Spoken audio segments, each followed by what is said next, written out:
আসসালামু আলাইকুম, স্বাগতম সবাইকে ইজি লার্নিং এর নতুন আরেকটি টিউটোরিয়ালে। আজকের টিউটোরিয়ালটিতে আমরা শিখব কিভাবে ডেস্কটপের বিভিন্ন আইকন ম্যানেজ করতে হয় সেই বিষয়টি। আমরা অনেক সময় ডেস্কটপে বিচ্ছুরিতভাবে অনেক আইকন, ফাইল বা ফোল্ডার থাকতে দেখি, এইরকম ছড়িয়ে ছিটিয়ে। তো এই বিষয়টি কিন্তু বেশ ইরিটেটিং। আমরা চাইলে ডেস্কটপের আইকনগুলো সুন্দর মতন গুছিয়ে রাখতে পারি নিজেদের সুবিধা অনুযায়ী। তো আমরা দেখি কিভাবে সেটি করা যায়। আমরা ডেস্কটপে এসে মাউসের রাইট বাটন ক্লিক করব। এখানে আমরা একটা মেনু দেখতে পাচ্ছি। প্রথমেই আমরা উপরে চলে যাচ্ছি ভিউ মেনুতে।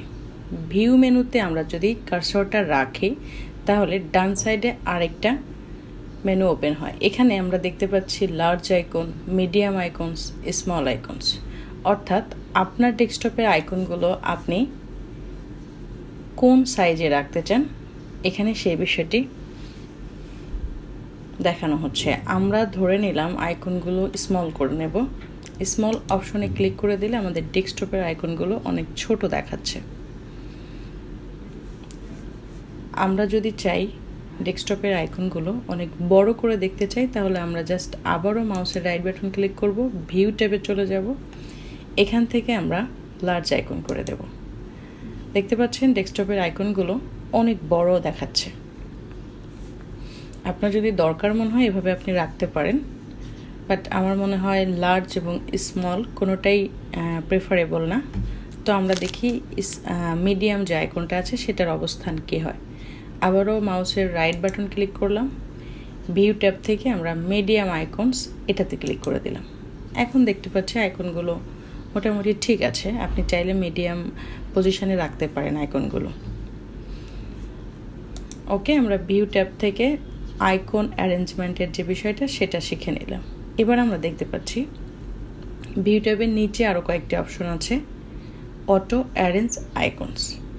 অটো অ্যারেঞ্জ আইকনের কাজ হচ্ছে এই যে আইকনগুলো ছড়িয়ে ছিটিয়ে আছে, আপনি এখানে এখানে যেখানে সেখানে ছড়িয়ে ছিটিয়ে যদি কখনো এই আইকনগুলো রাখেন, এটা আপনি রাখতে পারেন, বাট আমার মনে হয় বিষয়টা দেখতে ততটা ভালো লাগবে না। সো আমরা যদি আইকনগুলো গুছিয়ে রাখি তাহলে যেটা করব, আবারও মাউসের রাইট বাটন ক্লিক করব। ভিউ মেনু থেকে আমরা নিচের দিকে অটো অ্যারেঞ্জ আইকন যে অপশনটা আনচেক করা আছে, আমরা এটাকে জাস্ট চেক মার্ক করে দেব।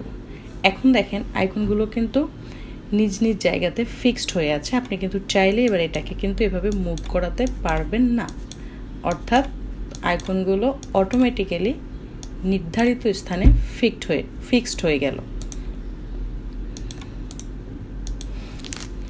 তো আমরা দেখি পরের অপশনটিতে কি আছে। রাইট বাটন ক্লিক করলাম, ভিউ ট্যাবে চলে আসলাম। এখান থেকে আছে অ্যালাইন আইকনস টু গ্রিড। এই অপশনটা যদি আমরা আনচেক করে রাখি আপাতত বোঝার জন্য, আমরা এইখানে একটা ফাইল নিয়ে আসলাম।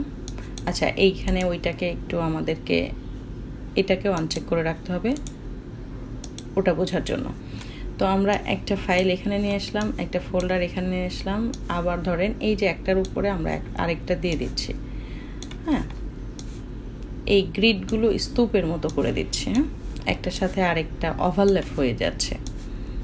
আমরা কি এভাবে ডেস্কটপে আইকনগুলো রাখতে চাই? রাখবো কখনো? নিশ্চয়ই না।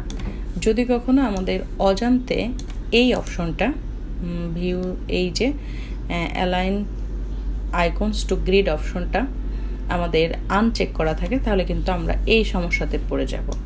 তো এই অবস্থায় যদি আমরা পড়ি তাহলে আমাদের বুঝতে হবে আমাদের এই জায়গাতে সমস্যা আছে, এইখানে সমস্যা আছে। আমরা এটাকে জাস্ট চেক মার্ক করে দিলে একটা আইকন থেকে আরেকটা আইকনের যে দূরত্ব, এই যে এখানে যেভাবে সাজানো আছে এইভাবে তারা নিজেরা অবস্থান করবে।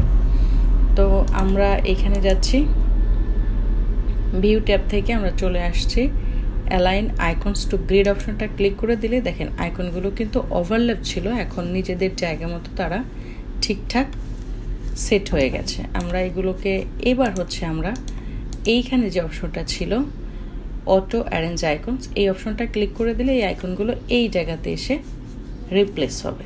তো আমরা একটু ক্লিক করে দিলাম, দেখেন এই যে ফাঁকা জায়গাগুলো ভরাট হয়ে গেল। তো আপনি চাইলে আপনার ডেস্কটপের আইকনগুলো কিন্তু এইভাবে সাজিয়ে গুছিয়ে রাখতে পারেন। এরপরে আমরা সব শেষ যে অপশনটা দেখতে পাচ্ছি শো ডেস্কটপ আইকনস, এটার আসলে কাজ কি? আমরা এখন ডেস্কটপে যে আইকনগুলো দেখতে পাচ্ছি সেগুলো কিন্তু শো করছে। আমরা যদি চাই ডেস্কটপের কোনো আইকন শো করাবো না, তাহলে আমরা জাস্ট মাউসের রাইট বাটন ক্লিক করব, ভিউতে চলে যাব, ভিউ থেকে আমরা শো ডেস্কটপ আইকনস এই অপশনটা থেকে আমরা এই জায়গাটাকে আনচেক করে দেব। এখন দেখেন ডেস্কটপে কিন্তু কোনো আইকন নাই।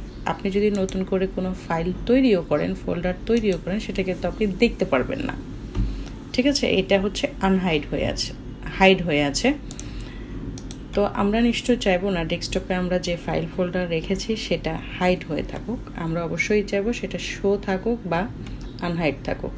তাহলে আনহাইড বা শো করার জন্য আমরা আবারও মাউসের রাইট বাটন ক্লিক করছি, ভিউ ট্যাবে চলে যাচ্ছি, ভিউ থেকে নিচের অপশনটাকে জাস্ট চেকমার্ক করে দিচ্ছি। এখন কিন্তু আইকনগুলো আমাদের শো করছে।